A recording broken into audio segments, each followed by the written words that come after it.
Good happy Sunday morning is Sunday, January 4th, 2026. I'm Riley King and welcome to this Sunday morning edition of WRMK News 12. We have a lot of news to get to on this Sunday morning, so let's get started right now. First up, Maduro and wife detained in New York. Nicolas Maduro and his wife are currently in U.S. custody in New York. The couple is being held at the Metropolitan Detention Center in Brooklyn, where they will remain in detention.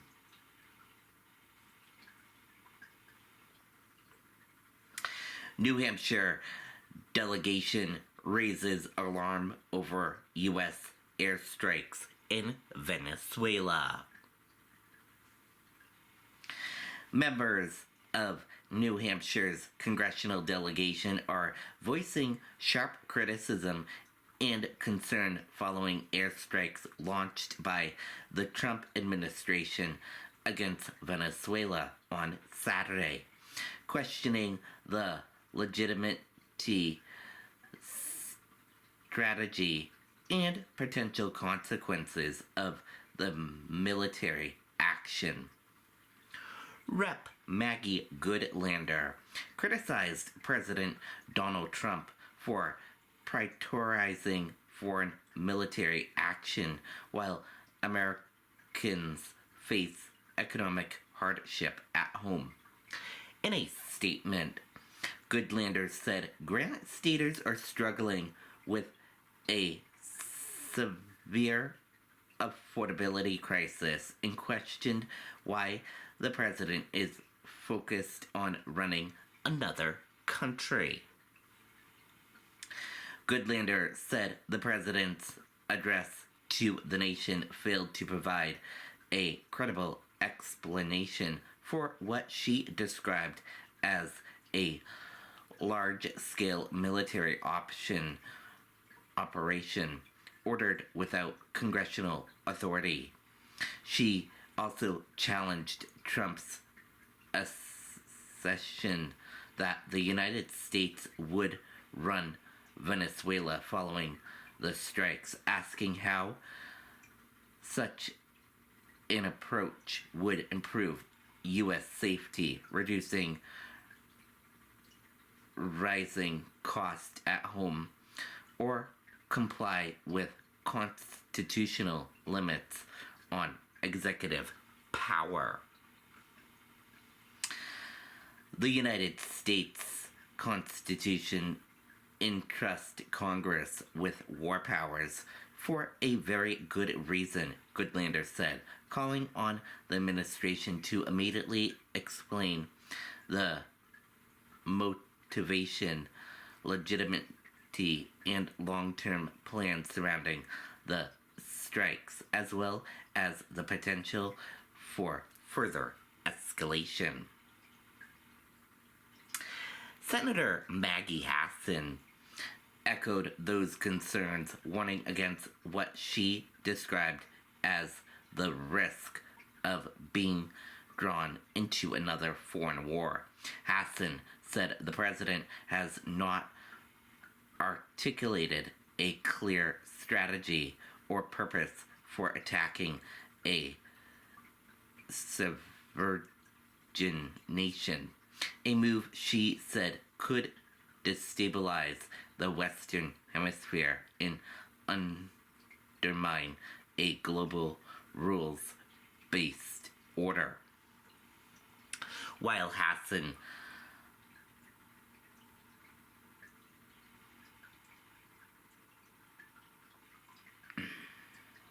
Hassan described Venezuela leader Nicolas Maduro as a brutal dictator involved in drug trafficking and aligned with U.S.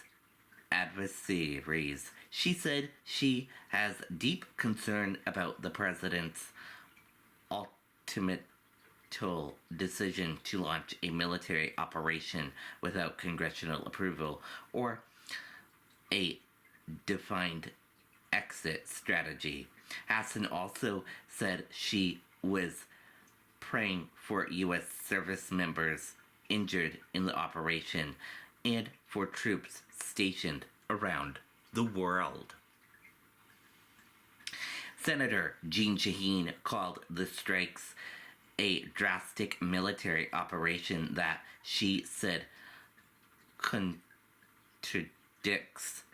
accessory provisionally given to Congress by the administration. Shaheen said the action appears inconsistent with repeated denials that the United States was pursuing regime change in Venezuela and warned that it placed U.S. service members at grave risk. Shaheen said Congress and the public have been left out with clarity on how the administration plans to manage the instability created by the strikes or prevent criminal groups and Maduro loyalists from filling a potential power vacuum. She also warned of border regional consequences, including increased migration and instability in neighboring countries already stained by drug trafficking and refuge flows. The American people and Congress deserve transparency and real, concrete answers, Shaheen said, urging administration to brief Congress immediately. A source confirmed to WRMK News 12 that Shaheen was not notified of the operation in advance. Rep. Chris Pappas thanked U.S. service members for their bravery and professionalism, but also criticized the administration for acting without congressional approval. Pappas described Maduro as a repressive dictator supported by authorization alias in Moscow and Beijing, but warned the unilateral military action sets a dangerous precedent and risk fueling greater global instability. This administration must come to Congress immediately to explain its actions and its strategy to protect our national security, Pappas said. America cannot once again be embroiled in an endless nation-building exercise in foreign war. Together, New Hampshire's delegation is pressing the administration for answers, empathizing the constitutional role of Congress in matters of war, and urging greater accountability and transparency as the situation in Venezuela unfolds. FAA airspace restrictions after Venezuela strike disrupts Caribbean travel. Following the U.S. military strikes in Venezuela, the Federal Aviation Administration imposed a temporary airspace restriction over parts of the region, triggering widespread travel disruptions across the Caribbean during the tail end of a busy holiday season. The closure has led to nearly 900 flight cancellations and more than 4,000 delays, affecting thousands of travelers flying to and from Caribbean destination. Airports across the region, including Aruba, Barbados, and Puerto Rico, have seen significant operational impacts. For some New Hampshire families, the disruption has upended long-planned vacations. Cassie Woodman of Fremont said Her family's trip to Aruba took an unexpected turn after she learned Saturday morning that the airspace closure were preventing flights from operating. Everyone is panicking. We can't even find flights out here until Friday, Woodman said. She added that families at her resort are scrambling to rebook travel, while some older travelers are worried about access to necessary medications as delays stretch on. Aviation analyst Tom Kent said the airspace restrictions is primarily a safety measure. He noted that the military operation involved hundreds of aircrafts, including fixed wings, drones, and emphasized the need to ensure the area is fully secured before civilian flights resume.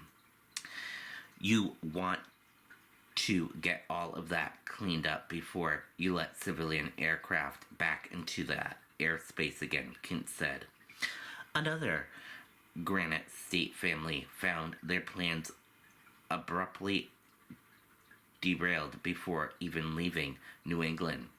Gus of Manchester said his family was supposed to fly to St. Martin, but instead found themselves stranded at Logan Airport. Many families are just sitting here trying to scramble and figure out what happened and what they are going to do, Gus said. Gus's family has since shifted plans and is now hoping to travel to Florida instead. As much as we love New Hampshire, December has been a little rough, Gus said. We're looking for warm weather and hoping we'll see some. According to Kent, the FAA has indicated the airspace is scheduled to reopen at 5 a.m. Sunday. However, he cautioned that the reopening could be limited to a narrower quarter or delayed further, depending on involving safety assessments. American Red Cross assists families displaced by a deadly Manchester apartment fire. The American Red Cross is providing emergency assistance to residents displaced by a deadly apartment fire on Union Street in Manchester. Authorities say the fire broke out shortly after midnight on New Year's Day, forcing dozens of residents from their homes after being alerted to the incident. The Red Cross teams responded to Manchester to support those affected. They just lost their home, but then it's very case by case, said a regional client case manager for the Northern New England American Red Cross. The client case care manager said the organization is assisting victims with immediate financial support, mental health services, and help address urgent needs. Some residents escaped the fire with little more than the clothes they were wearing. A lot of the people, some of these individuals left with no shoes on their feet, she said. So, clothes, food, housing, transportation, or even support with their pets are all part of what we're helping with. Residents impacted by the fire who need assistance can contact the American Red Cross at 1-800-RED-CROSS. Information on how to donate or volunteer is available through the organization's website. Early morning garage fire in Campton destroys structure. No injuries reported. Fire crews responded to a reported building fire just after 7:30 a.m. Friday on Preach Pond Road in Campton, according to local officials.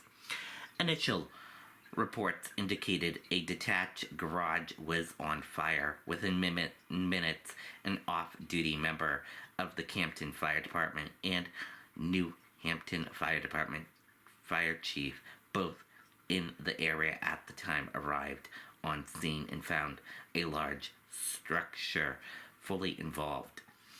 Officials said there were no immediate exposures to nearby buildings.